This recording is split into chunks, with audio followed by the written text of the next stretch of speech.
Harka fuunee daawwattootaa fi dhaggeeffattoota keenyaa nagaa fi eegumsi waaqayyoo hunduma keenyaa wajjin ta'u kun televezyiinii mo'arraa torbanitti yeroo akkasii kan isinii dhiyaatu sagantaa hayyoota keenyadha.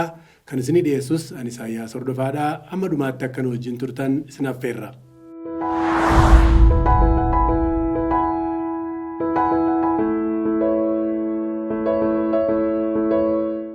Egaan daawwattootaa fi dhaggeeffattoota keenyaa guyyaa har'aatti keessummoota lama isinii affeereera. Istuudiyoo keenyatti kan isinii affeere ergamaa Koorsaa Badhaadhaa fi akkasumas immoo hayyuu seeraa kan ta'an obbo Buzunee Bayyanaadha. Egaa keessummoota keenyaa waamicha keenya kabajanii as istuudiyoo keenya waan dhufaniif maqaa keessanii fi maqaa televezyiinii mo'aatiin baay'een isaan galateeffadha. Anaa dhufu isiniin jedheera. Egaan kanaan dura obbo Buzunee Bayyanaan waa'ee dhimma haala biyyaa irratti wajjin mari'annee turre. Har'a immoo haaraa kan affeerree ergamaa Koorsaa Badhaadhaadha. Ergamaa Koorsaa Badhaadhaa hojjetaa wangeelaati. Mee ergamaa Koorsaan eenyu isatti dhalatanii isatti guddate kan jedhu daawwattootaaf dhaggeeffattoota keenyaaf nu ibseetii gara marii keenyatti galla. Egaa akkuma isin jettanii ani maqaan koo ergamaa Koorsaa Badhaadhaan jedhama. Kanan aladhaanaa wal maraa yookaan hoolotaa achittiin aladhaan hojjetaa wangeelati. Egaa gara tajaajilaa wangeelaatti akkamittiin akka dhuftee egaa daawwattoota keenyaaf ibsitaa akkani odeeffannoo qabutti egaa duraantu gara tajaajila wangeelaan dhufanii hafuura hamaa jenna karaa wangeelaatiin Maaraam Jijoo kan jedhamu tajaajilaa turte dhaga'eera. Akkamittiin akka gara gooftaatti dhufte nu ibsine. Egaa ani dhaladhee waggaa 3 jalqabee mana qaalluu kanattan guddadhee akka okkootu waaqessaa akka onkoo ganaa umuriin waggaa 3 akkuma taaniin kanaan duras iddoo baay'eetti akkuma dubbadhee akka onkoo kun of jalatti na guddisanii umuriin waggaa 3 jalqabee amman dhaqee baruutti akka onkoo waa'ee hafuuraa kana maal gochuu akkan qabu na barsiisaa turanii. Erga na barsiisanii sirriitti waa'ee hafuuraa ogummaa fudhadheen booda hin du'an isaan erga du'aniin booda anumatti guutummaan guututti dhuunfatee hafuuricha kana gaggeessaa ture. Umuriin waggaa 3 amma waggaa 18 mana qaalluu kana keessatti waaqessaa namoonni baay'een hedduun dhufanii waggaatti akkuma kanaan dura dubbadhee inqalamaa fi waan barbaachisu hundumaa godhameeti. Namoonni isa waaqessu amma umuriin waggaa 18 ta'utti waggaa 18 irratti hafuura walitti buune gaafa hafuura walitti buunu hafuura akkas jedhee jalqaba walitti buu keenyan dura dhaqiitoo armee kee ajjeesee jedhe hafuurichi kilaashitu mana jira kilaashii kana qabboo ajjeesee jedhe gaafa inni kana jedhu akkamittan armee koo ajjeesa hin godhu kana jedheen baay'ee gaddee egaa kanan goone ani immoo sin ajjeesanaan jedhee. Najjeesu wayya du'u wayyaa waggaa 18 guutuu si tajaajilee deebinati naa deebistu kana erga ta'etti bakka waan barbaadde godhin jedheeni hafuurra maan immoo sin ajjeesennaan dhiifaman beeku isa murteeffateen godha akkas jedhe si ajjeesen obboleettii kee quxisuu kee irratti bu'aa ishirraanan hojjedhe murteessa. Kan ogguu murteessuu deebi'ee dhufee si ajjeesa jedhe raawwateet murtoo kana fudhatee naannoo sa'aa 6 kana eegan ture. Osoon eegaa jiru sa'aatii 7 duwwaa irratti mana dukkana keessa ifni guddaan tokko gale. Ifa san keessa sagalee akkas jedhuun dhaga'e. Ilma koo Koorsaa sagalee jedhuun dhaga'e. Ani umurii koo guutuu sagalee ilma koo jedhu dhaga'een beeku ani.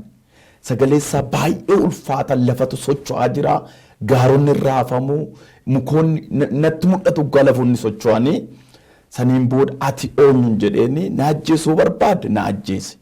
Waggaa 18 guutuu si tajaajilee ilma koo naan jetteen beektu.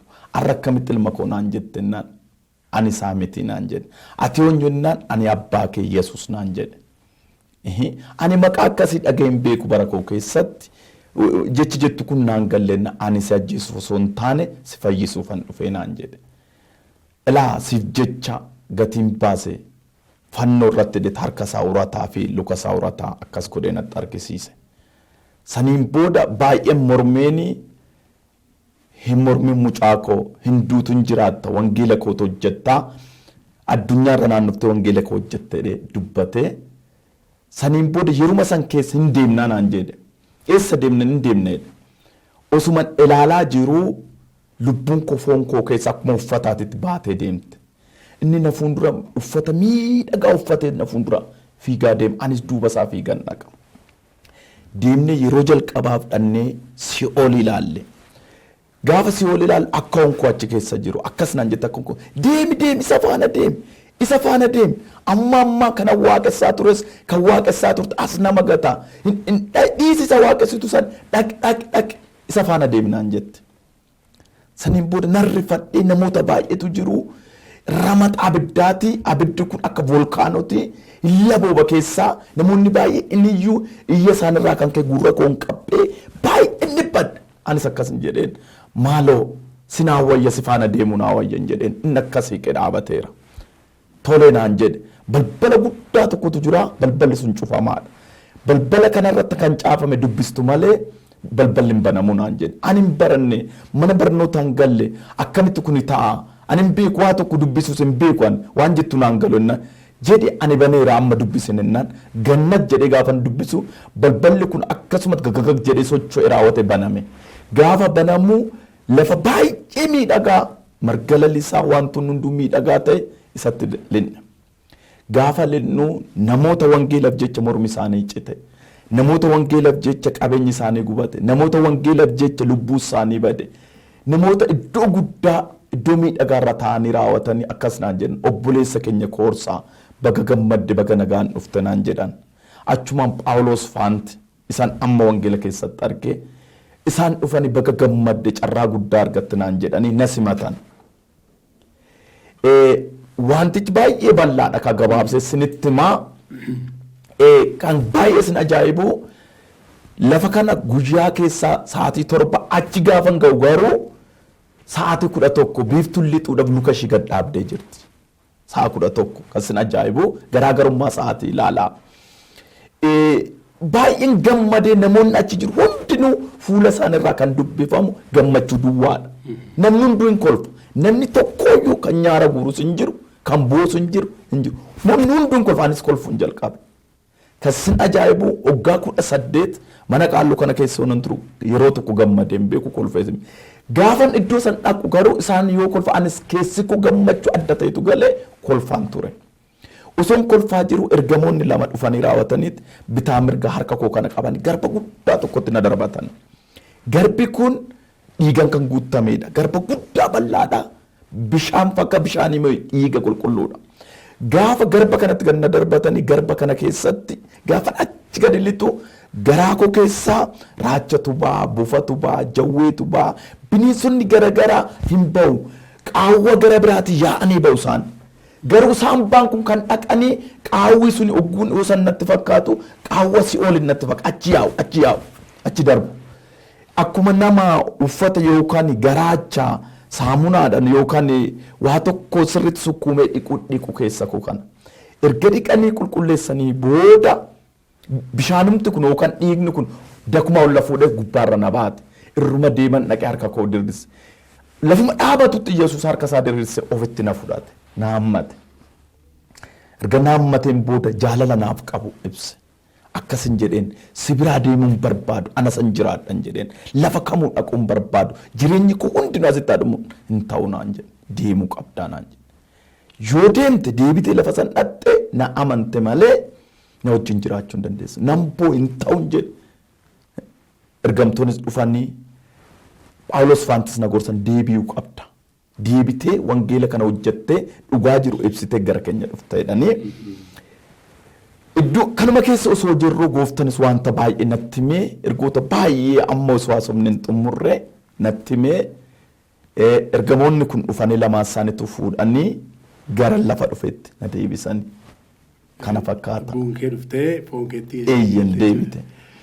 Daawwattootaa fi dhaggeeffattoota keenya seenaa ergamaa Koorsaa Badhaadhaa barreesseeraani. Afaan Amaaraatiif afaan Oromootiin barreesseera. Seenaa kana kitaabichi immoo yeroo bahu hundumti keessan akka dubbistanii irraa barumsa guddaa argattan abdii qaba. Egaa yeroo gooftaa Yesuusii simatu dhiiga haroo sana keessatti yeroo dhiqamee bahu dhiiga jaalalaa kan jedhudha kan gooftaan itti himee inni amma raaffateera ani kanan barreessarraa. Yeroo rakkoon si argatu maqaa kana waami dhiiga jaalalaa jedhiitii dhiigi kun jaalala koof ilmaan namaaf qaburraa kan ka'u kan dhangala'eedha. Kanaan na tajaajilta jechuudhaanidha kan seenaan isaa ani kitaaba sana irratti barreesse. Yeroo maxxanfamee bahu immoo hundumti keessan akka dubbistan abdiin godhadha. Gabaabsuun hin malee seenaan isaa baay'ee hawwataadha. Ammayyuu hin kaasna wantoota keessatti haasaa keenya keessatti. Yeroo ammaa kana waldaa balbala wangeelaa addunyaalessaa hundeessee achi keessatti tajaajilaa jira. Gabaabsuudhaaf jedheetanii. Egaa amma waldaa keessan kana keessatti tajaajila akkamii kennaa jirtu? Yeroo ammaa kana gara haala tibbaa amma biyya keenyaatti dhufna.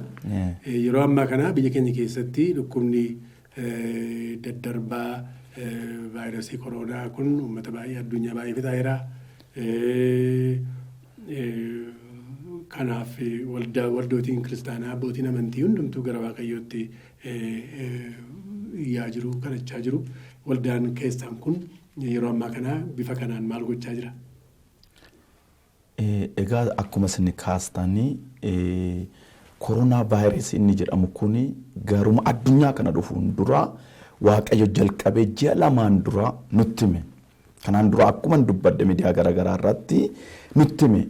Gooftaan akkas naan jedhe afurri du'aa akka gara mana ijoollee koo hin galle hadda isaanirra milikkita godhi jedhee natti hime gooftaanii. Torban guyyaa roobii namoota gara waldaa keenyaa dhufan hadda isaanirra zayitaan milikkita godheetan erga. Koronaan kun ganumaayyuu yaadamne ittaan immoo gooftaan maallaan jedhe waa'uma addunyaa kana mee jabeessitii qalbii jijjiirrachuun kadhadhu.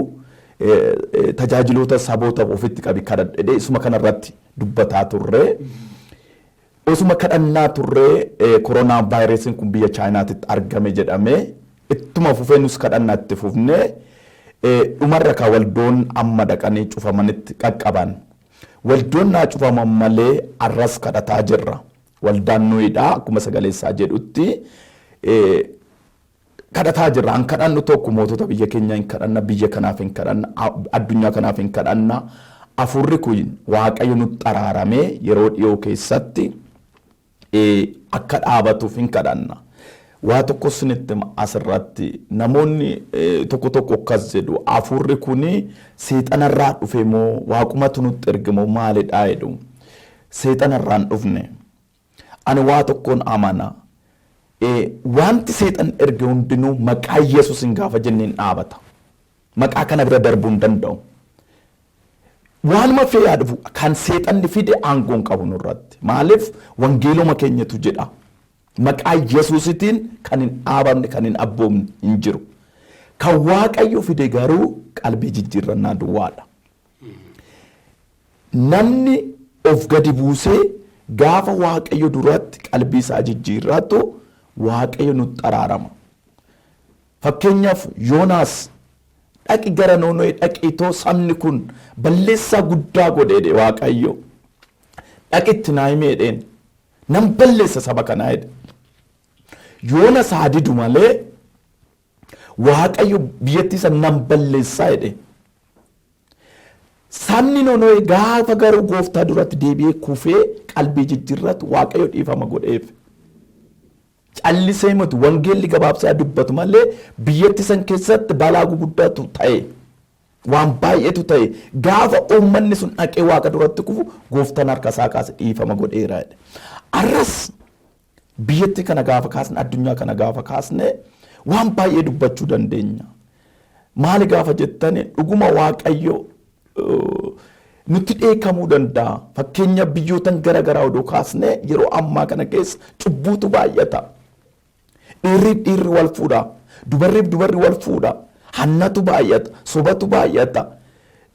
Wal goyyoomsutu baay'ata. Dhugaa jal'isuutu baay'ata. Kun hundinuu Waaqayyotti hin gammadu. Hin gadda Waaqayyo. Lubbuu balleessutu baay'ata. Kun hundinuu Waaqa bira gaafa dhaqee cubbuudha. Cubbuun kun gaafa guute xoofoon gaafa guute garuu irra loloon nafu. Gaafa irra lole Waaqayyo ka'uun nafu. Ulee Waaqayyo gaafa ka'u immoo homtuun deebisu. Saamu'eel akkas jedhe. Namni nama faana gaafa wal lole nama xaraarsaa jedhe. Namni Waaqa faana gaafa wal lole maal xaraarsaa jedhe. Araarri ilmi namaa Waaqa duratti qalbii hojii jijjiirrate duwwaadha. Araarri kan dhufu. Kanaaf koronaa vaayirasii kan jedhamu kuni ammoo fee gassastan hin deemu. Kan inni deemu garuu tajaajiloonnis amantoonnis amantaa garagaraa keessa jiran hundinuu laphee tokkummaan gaafa qalbii jijjiirratu Waaqayyo nutti xaraarama. Egaa amma waldaa keessan keessatti amantoonni Waaqayyo akka araara isaa buusu kadhatu jechuudha. Egaa baay'ee gaariidha. Yeroo ammaa kana hundumtuu harka isaa gara Waaqayyootti ol kaasuu qabaa. Raagii mootichi Daawit raage faarsaa 69 irratti Itoophiyaan harka ishee gara Waaqaatti ol kaasti kan jirutu raawwate amma yeroo ammaa kana. Egaa hundumtuu waldootiin kiristaanaas hundumtuu gara Waaqayyootti iyyachaa jiru. Waaqayyo araara isaa akka buusuu fi baay'ee gaariidha. Itti jabaachuus nurra jira. Ittiin deebi'aa booddee gara obbo Buzuneetti dhufa. Obbo Buzuneen hayyuu seeraati. Garuu akka jiraataa tokkotti yeroo ammaa kana dhukkubii daddarbaa vaayirasii koronaa kana to'achuu fi mootummaa fi uummatni sochii gochaa jiru. Akkamittiin ilaaltu isin? Duraan dursee galata gashuun barbaada carraa kana argachuu kootiif. Sana booda rakkoon dhukkuba koronaa vaayirasii kuni dhukkuba maaliiti? Haala maaliirra jira? Kan jedhu kaasnee achi booda uummanni fi mootummaan maal gochaa jira? Sochiin godhamaa jiru gahaadha moo miti? Jedhutti deemuu yaalla. Vaayirasiin kun ji'a 3 dura biyya tokkotti nama tokko irratti mul'ate. Ji'a 3 keessatti global problem ta'e. Addunyaa hunda waliin ga'e. Addunyaa hunda xiyyaaraan deemnellee konkolaataadhaan balaliine fiignellee waliin ga'uu hin dandeenyu ji'a 3 keessatti.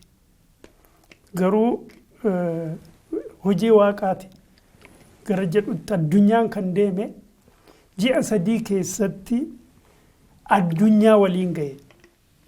Nam tokkorraa ka'ee miliyoona hedduu waliin ga'e. Lagni isa dhaabuu hin dandeenye. Galaanni bahariin isa dhaabuu hin dandeenye. Qilleensi isa dhaabuu hin dandeenye. Daangaan isa dhaabuu hin dandeenye. Daangaan biyya. Ijaa kana haala tamsaa'isa isaa yoo ilaallee baay'ee kan nama ajaa'ibsiisudha. Kan nama sodaachisudha. Ambiraan amala isaa hunda namni beekuu hin dandeenye. Tokko maddi isaa maalidhaa irratti walii galuun hin danda'amne. Eessaatii maddee? Inni kaan simbirarraa jedhaa, inni kaan bineensarraa jedhaa, inni kaan addunyaan saayintistiin addunyaan lafarra jiru madda isaa irratti walii galuu hin dandeenye. 2 furmaata isaa irratti walii galuu hin dandeenye. Daawaan qabu, qoricha hin qabu. Vaayirasiidha. Vaayirasii yoo jedhamu immoo haaluma saayinsiidhaan illee yoo laalle waan qoricha qabu miti. Qabaachuullee yoo danda'e kittibaatadha jiraachuu danda'u. Kittibaanni hin jiru addunyaarra. Talaalli. Talaalliin qophaa'ee hin jiru vaayirasii kanaaf. Ijaa kanaa maddisaa irratti waliigalteen hin jiru tokko. Furmaata isaarratti qoricha isaarratti fayyuu isaarratti waliigalteen saayinsiin bira ga'ee hin jiru. Kuni lammaffaa isaati. Sadaffaa qoricha dhabuu isaarratti immoo tamsaa'isa yeroo gabaabaa keessatti addunyaa waliin ga'uu isaati. Fakkeenya tokko ni ibsa. Jaanuwaarii irratti Ameerikaa keessatti Jaanuwaarii 22 irratti nama tokkotu qabame. Ji'a tokko booda Febraarii 22 irratti nama 75 ta'e. Guyyaa 5 keessatti 100 galee. Nama 100 galee guyyaa 6 keessatti 1,700 ta'e. Hammamitti of dabalaa kan ni deemu laaluudha. Kan ji'a 2 dura 100tti lakkaa'amu amma biyya Ameerikaa keessatti 800 namni qabamee jiru. Biyya keenya haala kanaan waliin yoo laalle ji'a 2 dura nam tokko ture. Amma 116 ta'eera. Nama 100 eegii ta'ee booda guyyaa 16 keessatti Ameerikaan nama 800 kan ta'e. Kana booda eegii 100 guunnee booda guyyaa 15-16 keessa meeqa ta'a Itoophiyaa kana keessatti baay'ee kan nama haala muuxannoo odeeffannoo biyya addunyaarra jiruun baay'ee sodaachisaadha. Ijaa kana tokko sodaachisaadha. Qoricha hin qabu. Tamsaasaadha. Paandamiik. Ijaa kana mootummaa fi uummanni maal gochuu mala? Gara mootummaatiin tokkoffaa aweernesii dammaqinsa uummata. Uummata barsiisuu. Barsiisuu ol kaasuudha. Dammaqsiisuu irratti yoo haala Itoophiyaa keessa ture yoo laalle jalqaba irratti baay'ee qabbanaa'aa ture. Kan sodaachisaa ture uummata keenya biyya addunyaas kan sodaachisaa ture qabbanaa'aa ture. Yeroo ammaa haala gaariitu jira. Kaka'umsi gaariitu jira. Miidiyaan haala gaariitti ibsaa jira. Ammas kanumaan itti fufuu qaba. Egaa rakkoon tokko immoo hin jira. Uummanni keenya hammam dhibee kana ofitti fudhatee qophii godhee hammam ofirraa ittisaa jira waan baay'ee nama sodaachisudha. Baay'ee nama sodaachisa. Maaliif tokkoffaa qunnamtiin uummata keenya qunnamtii hawaasaa dhaabbachuu hin danda'u. Waan yeroo gabaabaatti akkas dhaabuu dandeenyu miti. Maaliif aadaa keenyadha. Aadaa waliin jiraachuu, aadaa wal hammachuu, aadaa wal gargaaruu, aadaa waliin ta'anii duulaan hojjechuu. Kana keessa namni duulaan wal fuudha, wal gargaaree. Sirni cidhaa jira. Sirni cidhaa jira. Oduu akkasuma. Sirriidha. Afooshaa. Yoo hojjetus akkasi daboodhaan hojjeta. Daboodhaan hojjeta. Yoo gammadu waliin ta'ee gammada. Sooshaaliidha. Haala hawaasummaati.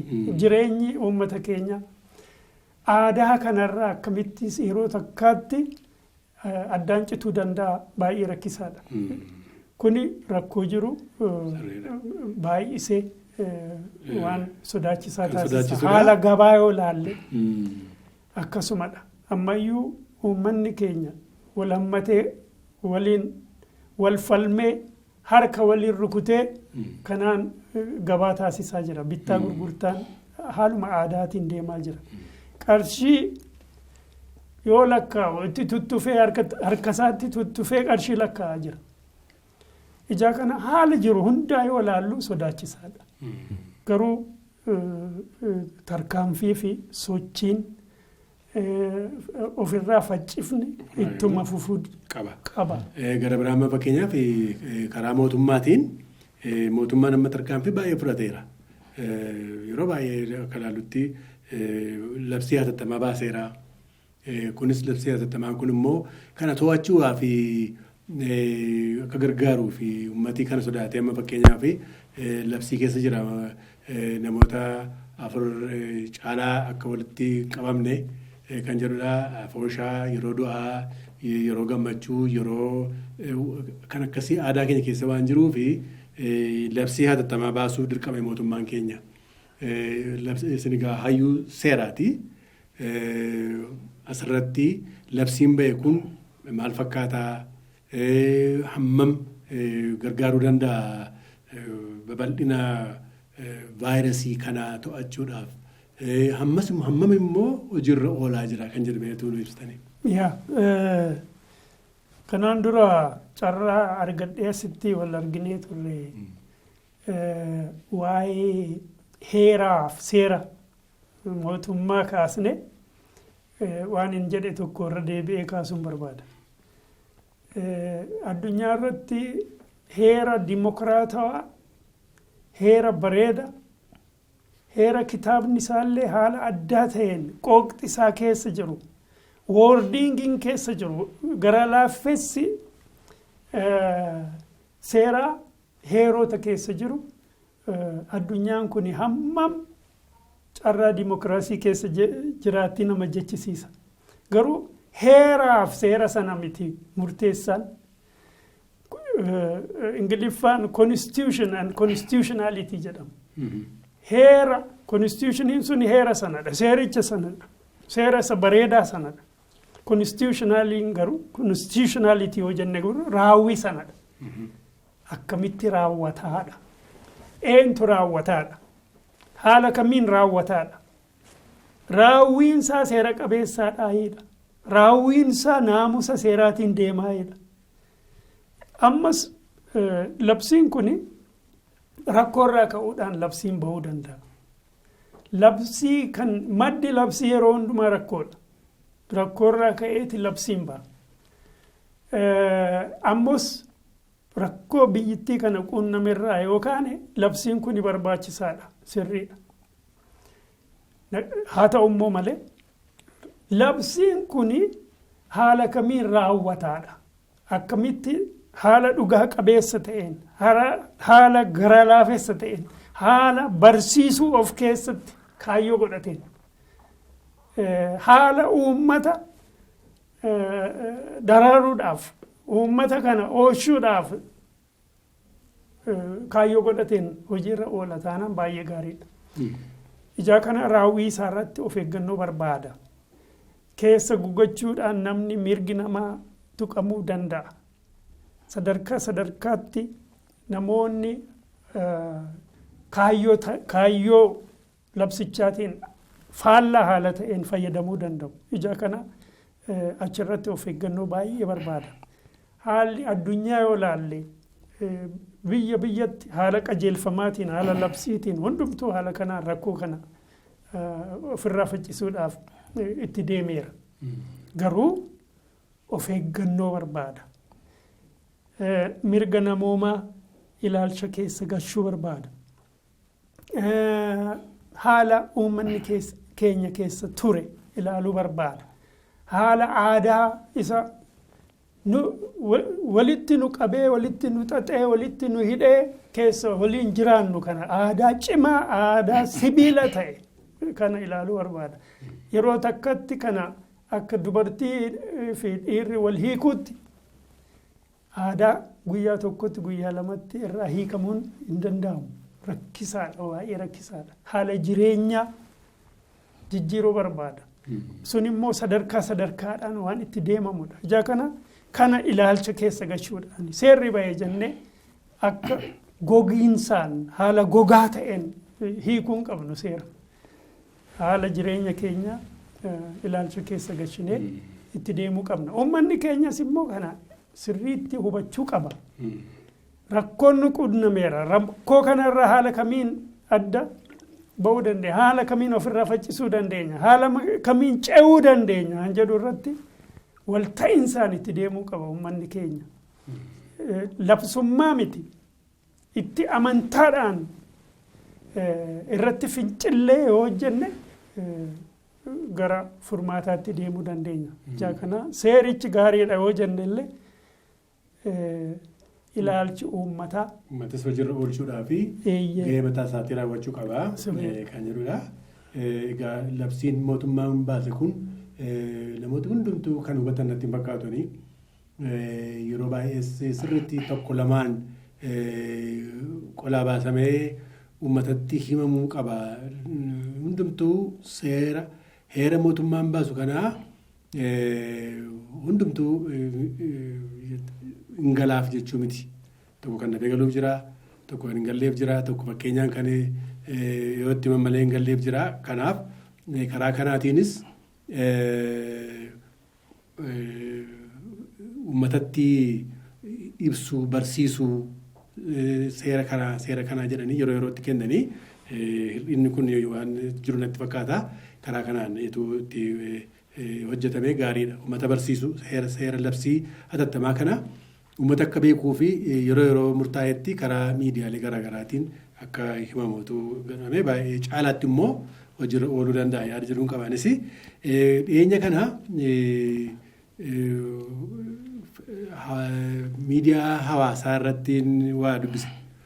Miidiyaa hawaasaa kana irratti maal jedhaa nam tokko waa'ee vaayirasii kana odeeffannoo sobaa miidiyaa hawaasaa irratti dabarse. Maal jedhaa mootummaan awwaalcha gara kuma baay'ee qopheesse namoota du'aniif kan jedhu baase namni kuni maqaan isaas achirratti ba'eera. Egaa hundumaa amanuu hin danda'amu miidiyaa hawaasaa irratti kan ba'u kana. Haa ta'uyyuu malee maquma isaa wajjinidha kan ba'ee mana murtii federaalaa sadarkaa tokkoffaa lidataa dhiyaatee namni kun amma to'annoo jala oolee beellamaadhaan jira kan jedhu dubbisen. Kana bifa akkamiitiin ilaaltu isin? Oduun soba baay'ee jira. Ciminaan waan ilaaluu barbaachisu rakkoo vaayirasii kana addunyaarraan asiin ga'ellee kanadha. Olola adda addaa, olola dhugaa of keessaa hin qabne, beekumsa kan hin qabne, gorsa beekumsarraa faallaa ta'e, gorsa ogummaarraa faallaa ta'e haala akkasii kanatu rakkoo kana asiin ga'e. Yaadattu yoo ta'e biyya kana ji'a lama dura vaayirasiin kun galee yoo jedhamu gorsa hedduutu kennamaa ture. Inni kaan feexoo nyaadhaa jedhaa, inni kaan qullubbii adii nyaadhaa jedhaa, inni kaan xeenaa addama kana cilaattamu itti fayyadamaa jedhaa, inni kaan kuni baay'ee uummata keenya dogoggorsiiseera. Uummanni keenya akka dafee of hin qopheessine, akka of hin eegne, akka of hin tiksine taasiseera. Akka waan rakkoon vaayirasichaa laayyoo ta'etti, akka waan qimamii mana keessaatiin to'annoo jala oolutti akkasitti olola adeemsisaa turan. Olola namaa miidiyaa irratti illee baay'ee nama dinqu miidiyaa tokko irratti illee akkasuma haala baay'ee dadhabaa ta'een ibsa adda addaa akkas kennaa turan.